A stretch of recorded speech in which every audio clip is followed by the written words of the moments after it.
We drove to BC chasing snow. We expected deep powder, big terrain, and good times. But for all the glory that is British Columbia, it can still chew you up and spit you out. Today is fighting back. 2 or 3. What's up, brother? Well, what's going on? I got hit by a car and it broke my leg. Yes, sir. We got the Vibe camera out. The Vibe camera. Look, dude, it's snowing. We got 3 feet of powder. Party cam. That's all I got right now. Don't know what to do with my hands. Party cam. This will come out tonight, you know it will. We'll get Anna some tequila shots tonight. And she'll be all over this thing. It's been a challenging start to winter in the lower 48. So without hesitation, we decided to head up north and meet up with some friends.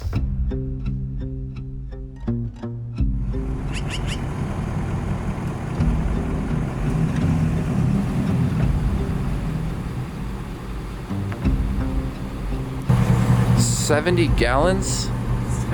My church never taken 70 gallons. Dude, it's cheap here. 73 gallons. It's only $100. That's crazy. But immediately ran into some challenges. Well, Canada's off to a hot start here. We were supposed to ride today, but it's gonna take us probably twice as long to get to Golden as we thought. The roads are insane and it is snowing so hard. Welcome to Canada. On day one, we already lost a half a day of riding.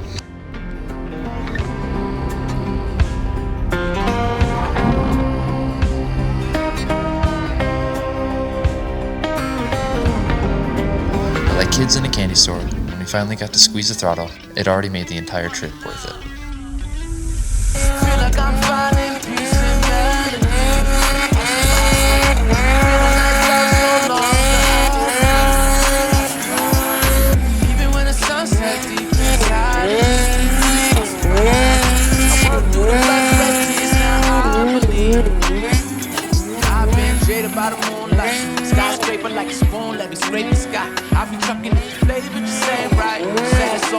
Same in the daylight, surviving. I guess I'm saying that I got a taste of the dream and it saved my life. Got a taste of the strength that I had inside. It became this mountain I had to climb, but I can't deny. Even if it was for a mere 30 minutes, life was good. What's he doing? Until it wasn't. So after about a 14-mile trail ride, we get to play for about 30 minutes. The check engine light comes on and it says limp home.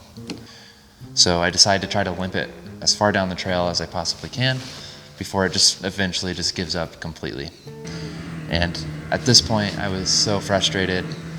I didn't even get the camera out. I didn't want to film anything.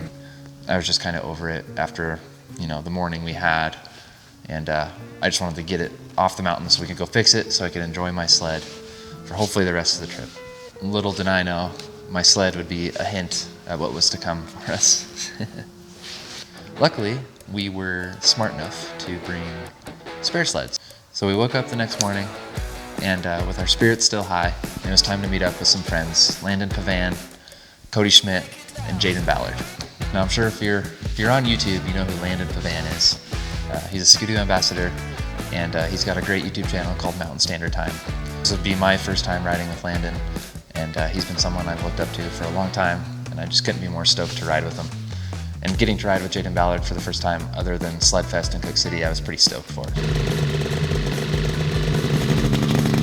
I just want all my Skidoo friends to be able to find me, that's all.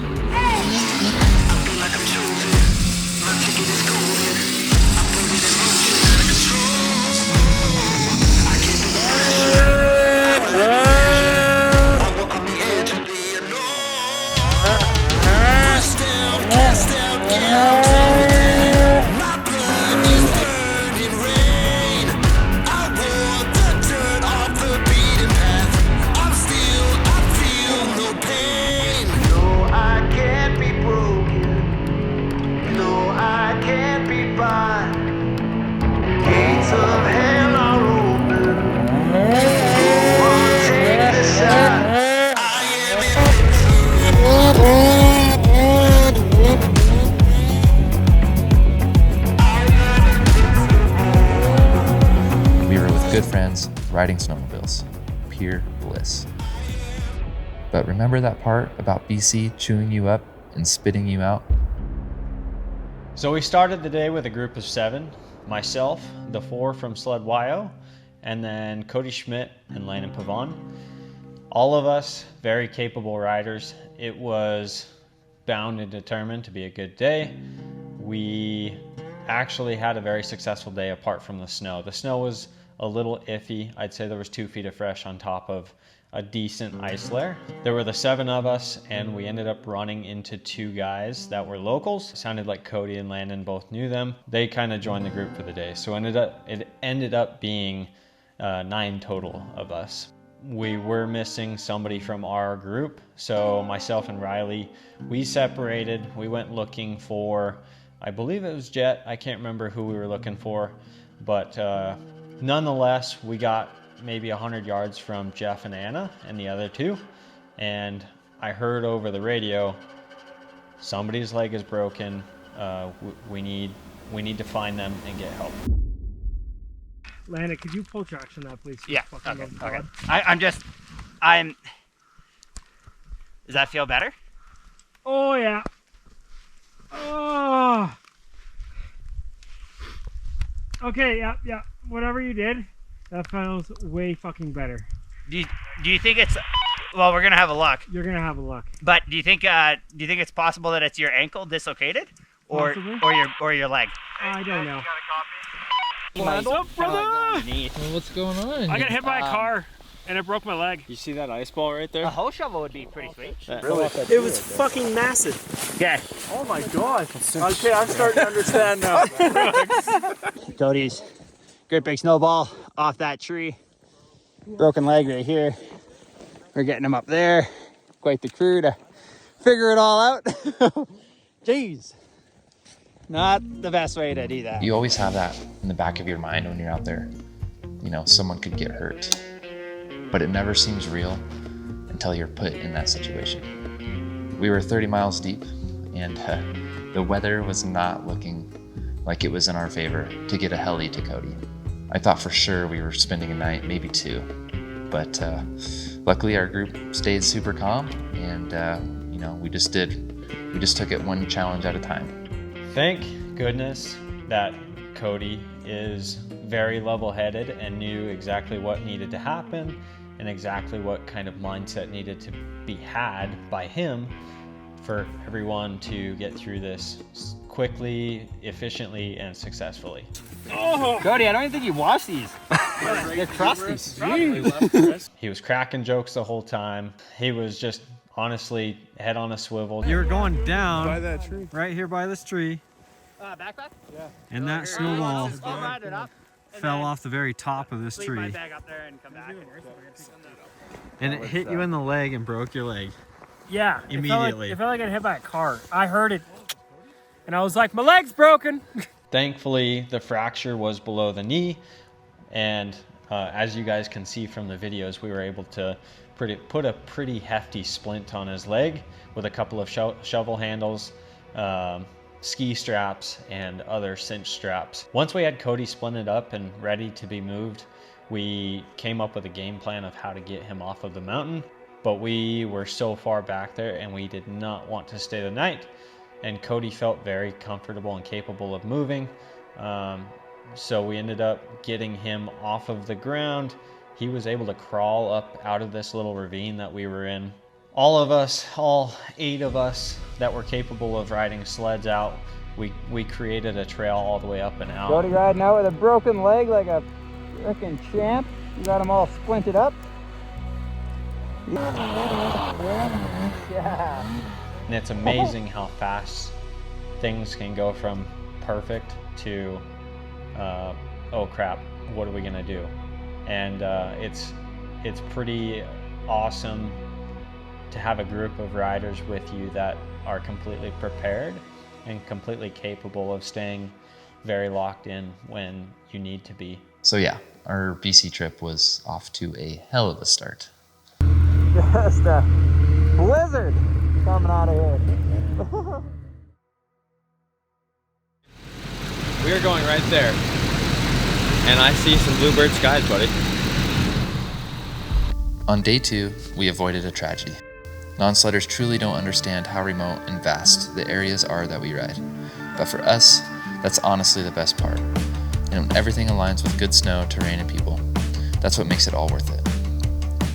Day 3 would finally be a day of all play and no troubles.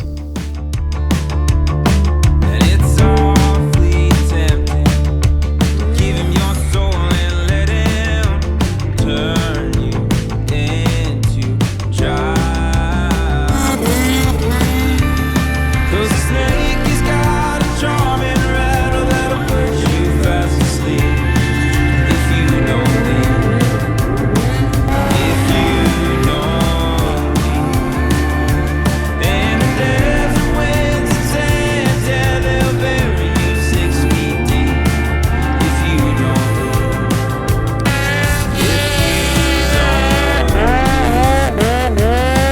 You're sweating in the day and shivering at night, and a good drink of water is so hard to come by. Don't you give up, you gotta find that fight within. They say the son of man himself took 40 days to win.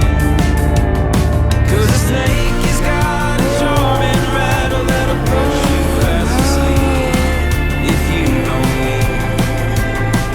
If you don't leave. And the desert winds and sands, yeah, they'll bury you 6 feet deep if you don't leave. If you don't, when you don't know where to go, catch your breath. Yes. Oh, tree! Jeffrey's playing with the trees. Day 3 was finally a day we had been thinking about all the way to Canada and the days before the trip.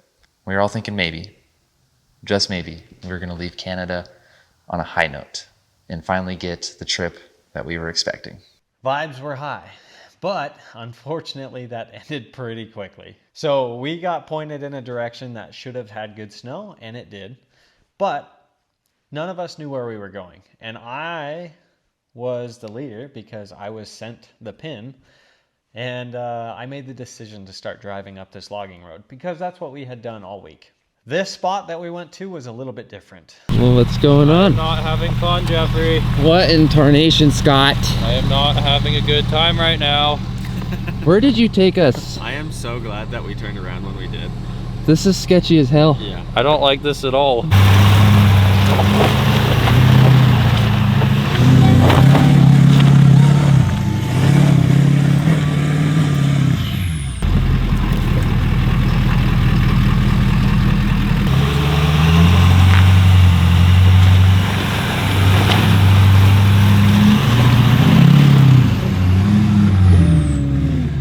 No need.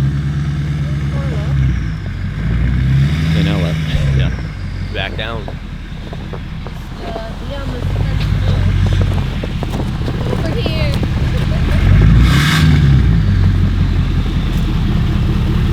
Don't worry about me. You got it. You got her. Head down.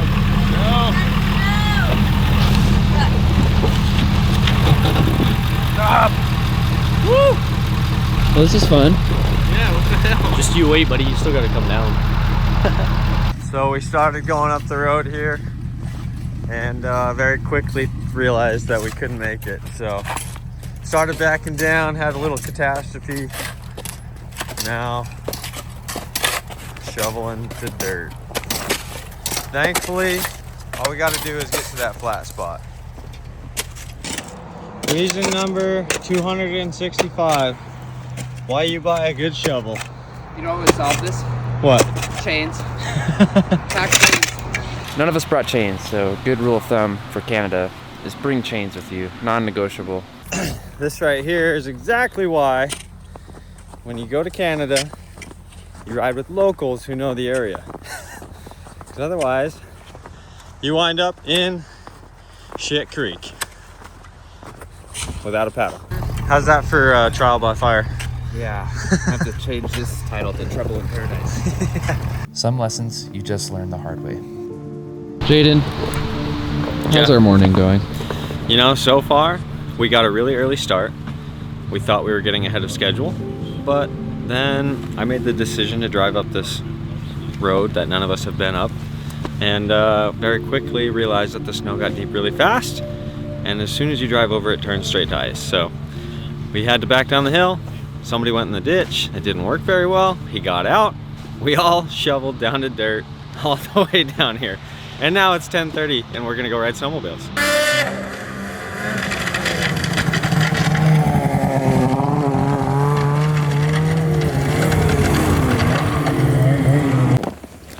Today is fighting back. That is.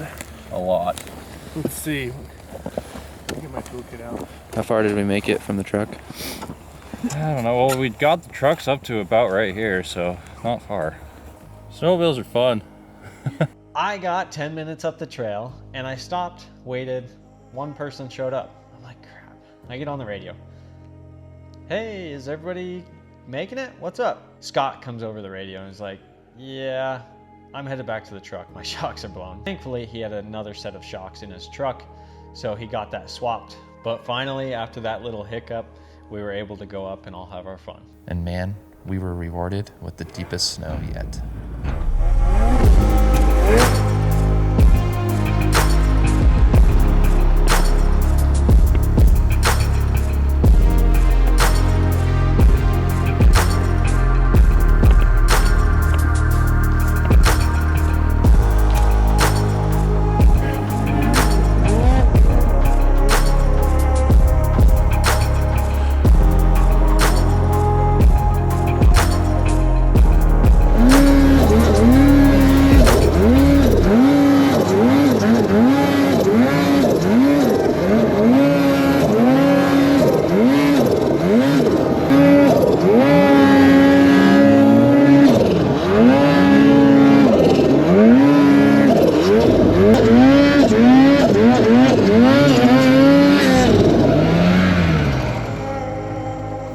Sometimes these are my favorite kind of trips.